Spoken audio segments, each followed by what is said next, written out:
Are you struggling to find a home in Brisbane for under $700,000? Property prices have soared in recent years. In December 2019, the median house price in Brisbane was $577,000. Fast forward to today, it's over $840,000. But don't worry, I'm going to show you 5 hidden suburbs where you can still buy a house. Yeah, that's right, a house or a townhouse for under $700,000. We'll deep dive into each of these suburbs, breaking down why these areas are not just affordable, but also packed with potential future growth, and give you an insider's tip on a couple of them that you might not have heard of. Unlike other videos that throw in a couple of Logan or Ipswich suburbs, this is purely for Brisbane suburbs. You're going to know exactly where you can find the perfect house without breaking the bank.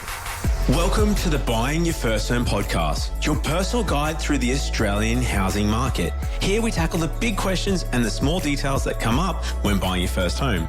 From financial prep to finding the right neighbourhood, we're here to ensure that you've got all the knowledge at your fingertips. So let's take the first step towards unlocking the door to your new home.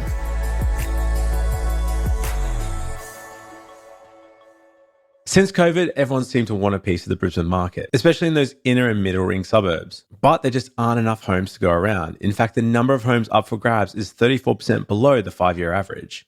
The rental market is also tighter than ever, with low vacancy rates and rents that just seem to keep climbing. It's a tough situation that's been pushing more and more people looking to buy. Adding to that pressure, and I guess as a bit of a silver lining if you're a first home buyer, the Queensland government increased the stamp duty concession cap. So previously you can only get stamp duty waived for $500,000, but in 2024, the Queensland government increased that cap up to homes purchased up to $700,000, saving you around $20,000 in stamp duty costs. But the kicker on that cap is that only about 20% of houses in Brisbane fall below this value. So you may need to look further out. But on the bright side, if you're looking at a unit, up to 60% of units in Brisbane are valued under $700,000. I'll take you through the methodology, but the way we got to these suburbs wasn't just the price. We looked at a bunch of different factors to make sure that they're a good investment both now and into the future. So let's break down the top 5 suburbs to buy in Brisbane for under $700,000. The first suburb on our list is 8 Mile Plains. Just 14 km from the Brisbane CBD, it's known for its multicultural community and awesome amenities. The area is becoming increasingly popular with first home buyers. As of August 2024, the median price for a 3-bedroom house was around $388,000. Now you might be thinking that's pretty close to the $700,000 limit, and you're kind of right. When we look at the data from SQM, they're actually reporting a median house price of $785,000. And looking at a lot of the recent sales for homes, they're over $700,000 limit. But I wouldn't be telling you about the suburb if it wasn't one you could buy in. 3-bedroom townhouses are regularly selling for under $700,000. In terms of demand, 3-bedroom houses and 3-bedroom units are selling pretty quickly in 8 Mile Plains at 29 days and 24 days respectively. That means you're going to need to move quickly if you find a place that you like. Otherwise, it's going to get snapped up by someone else. When it comes to safety, 8 Mile Plains perform pretty well. It is a crime rank of 10 out of 100, where lower numbers indicate safer areas. To put this into perspective, you're more likely to encounter property crimes like theft than violent crimes. The chance of experiencing a violent crime in 8 Mile Plains is about 1 in 528, which is better than both the state and national averages. If you've seen any of our other videos, you always need to keep in mind flood risk when you're looking at buying in Brisbane. 8 Mile Plains is considered a pretty low-risk area. While the headwaters of Bulimba Creek run through the suburbs, major flooding isn't typically a concern. There are some pockets there that you need to be aware of, so if you're looking at a house in 8 Mile Plains, it's still worth spooling up the flood map to make sure that you're not impacted. One of 8 Mile Plains' strongest selling points is its infrastructure. The suburb is really well connected, with easy access to major motorways like the Pacific and Gateway. If you're commuting to the CBD or heading to the Gold Coast, you're going to find it pretty straightforward with access to both highways. Public transport is another strong point with express buses and the nearby Southeast Busway. For your day-to-day needs, Westfield Garden City is just around the corner, offering a bunch of shops and options there for dining. Should you buy an 8 Mile Plains? Well, if you're considering it as a first home, it has a lot to offer. It's got lots of diverse housing options between houses, townhouses and units to give you options to grow into larger property as your family grows. Just keep in mind, properties in this area move pretty quickly, so it's a good idea to have your finances in order and be ready to move quickly if you find the right home. It's definitely one of those suburbs too where you don't want to be afraid to look at properties at the lower end of the range if you're willing to get your hands a bit dirty. Sometimes smart renovations can add a lot of value to your home, helping you build equity for the future. Next on our list is Calamvale, a suburb located 18 kilometres south of Brisbane CBD. Its green spaces are making it pretty popular among first home buyers. As of 2024, the median price for a 3-bedroom house, according to Domain, is $630,000. SQM says the median house price is $715,000. Recently sold listings are showing a fair few 3-bedroom townhouses selling for under $700,000 mark, so it's likely your best bet. Prices for 3-bedroom houses in Calamvale have increased by 10% over the past quarter, while units are up 3.3% over the quarter and up 7.9% month on month. With 29 median days on market for houses and 23 days on units, it's another market where houses and units are getting snapped up pretty quickly. Regarding safety, Calamvale performs pretty well. The chance of expecting violent crime is low, 1 in 545, which is better than both the Queensland and national averages. Flood risk in Calamvale relates to localised flooding during heavy rainfall. So major river flooding isn't typically a big concern, but there are areas that experience issues with water runoff and drainage, so be aware of that. Calamvale offers strong infrastructure and amenities. The suburb is well connected by major roads, making it pretty easy to get to Brisbane's CBD and other areas. There's also multiple bus routes available, making it easy to get in and out of the suburb. For your daily needs, residents have access to shopping centres like Calamvale Central,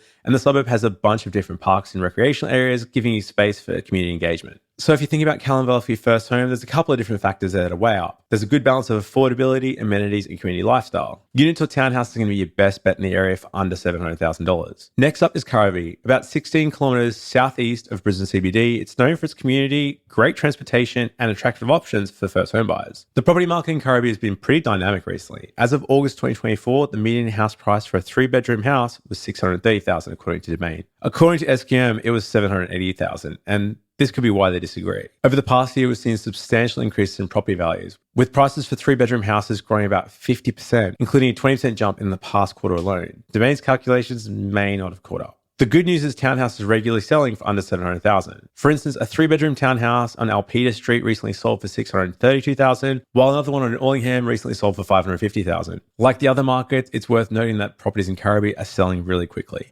Houses are typically selling within 32 days of listing, and units are just selling within 13 days. So you're going to want to be prepared to act fast when you find the right property. Looking at safety, Kuraby performs pretty well. The chance of experiencing violent crime is pretty low, 1 in 794, which is better than both Queensland and national averages. Flood risk is mostly around overland flow, which happens after heavy rainfall. So unlike river or creek flooding, overland flow occurs when intense rain overwhelms drainage systems. There are a few spots, especially around the gateway, that you need to look out for, so make sure you check your council reports before making any offers on properties in Kuraby. Again, Kuraby really shines when it comes to infrastructure, especially transportation options. The suburb boasts a train station and direct links to the Brisbane City and Gold Coast, making it a great location if you're looking at either city. In terms of amenity, Kuraby is well served by local shops, and is close to a couple of large shopping centres in neighbouring areas. If you're looking at Kuraby for your first home, there's a lot to think about. Lots of pros and potential growth in the future, but keep in mind how quickly properties are selling in the area. You need to be quick and decisive when you find the right house. If you're working for that budget under $700,000, then townhouses or units are going to be your best bet. If you're looking at houses in Kuraby, just pay attention to how close you are to the train station. While it's great to have that local amenity, having a house too close to the tracks could mean you're experiencing noise throughout the night. Next up is Forest Lake. Located 19 kilometres southwest of the CBD, the property market in Forest Lake has been pretty active recently. Once again, Domain is showing a lower median house price than SQM. SQM is saying the median asking price for a 3-bedroom house is $716,000. Now, I get that's over a $700,000 target, but there's still opportunity to find homes within the budget. For example, a 3-bedroom house on Centennial Way recently sold for $665,000. The market in Forest Lake moves really quickly, with houses typically selling within 21 days of listing, suggesting pretty strong demand in the area, so you need to move quickly when you find the right place. Forest Lake is another relatively safe suburb to live in. You're much less likely to become a victim of either a violent crime or property crime in Forest Lake compared to the state and national averages. Both violent and property crimes are on a bit of an upward trend over the past few years, but even so, the numbers aren't too bad when you compare to the state averages. The most common crimes here are theft and burglary. So if you do buy here, some home security could go a long way to ensuring you've got a bit of peace of mind there. Forest Lake has some flood risk considerations, particularly around severe weather or potential flash flooding. It's also known as one of the most top 5 storm-affected suburbs in Queensland. Most of the at-risk areas are parks or green space rather than houses, but just be aware if you're back onto a park, you could be impacted. Forest Lake really stands out for its well-planned infrastructure. As a master planned community, it's designed to offer high quality of life while access to the city. The Forest Lake Shopping Centre serves as a hub for the community, offering a range of retail and dining options,